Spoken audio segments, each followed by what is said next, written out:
دوران آب. دوران آب شامل چرخش آب در اتمسفر، سطح زمین و زیر زمین می باشد.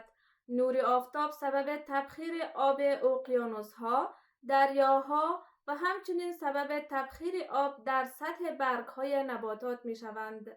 بنابراین آب تبخیر شده یعنی بخارات آب در هوا انتقال یافته و ابرها را تشکیل می دهند. سپس قطعات کوچک ابرها با هم یکجا شده ابرهای بزرگتری را ایجاد می کنند. زمانی که این ابرها به ساحات سرد اتمسفر برسند، تراکم نموده و به قطرات آب مبدل می شوند که به شکل باران و برف به زمین فرود می آیند.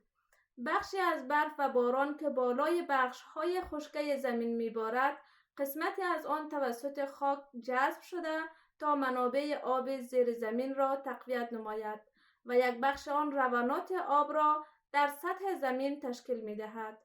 اما قسمت بیشتری از باران و برف روی اقیانوس‌ها باریده و دوباره تبخیر می‌شوند. به این ترتیب آب به صورت متناوب دوران نموده و دوران آب در طبیعت را تشکیل می‌دهند.